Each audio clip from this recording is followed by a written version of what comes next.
સર્વાધિક લોકપ્રિય નેતા અને ગુજરાતના પનોતા પુત્ર આદરણીય વડાપ્રધાન માન્ય નરેન્દ્રભાઈએ જે વિઝન દેશની સામે રાખ્યું છે વિકસિત ભારત પૂર્ણ કરવા માટે અર્થતંત્રને પણ મજબૂત કરવાની આવશ્યકતા છે. એટલા માટે GST 2.0 next generation GST launch કરીને જે બે સ્ટેપ પર જીએસટી લઈ આવ્યા એનો સીધો લાભ ગરીબ વર્ગ, મધ્યમ વર્ગ અને તમામ વર્ગના લોકોને મળવા જઈ રહ્યો છે. એની શુભ શરૂઆત 22 છે અને અનેક લોકો એનો બેનિફિટ લઈ રહ્યા છે. ઘણા લોકો મને આ 2 દિવસો મળ્યા છે. બધા એવું કહે છે કે મારી દિવાળી સુધરી ગઈ અને આનો સીધો લાભ દરેક નાગરિકોને મળવાનો છે.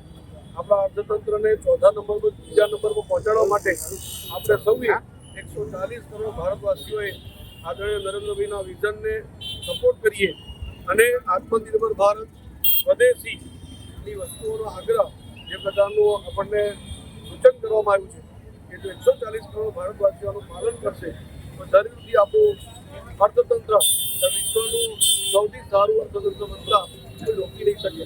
આ બધી જાગૃતતા લાવવા માટે ભારતીય જનતા પાર્ટી વડોદરા મહાનગર દ્વારા આજે વેપારી વર્ગને સમજાવીને જીએસટીનો નાગરિકોને મળે એ પ્રકારનો નમ્ર પ્રયાસ ભારતીય જનતા પાર્ટી આરંભ કરે. ધન્યવાદ.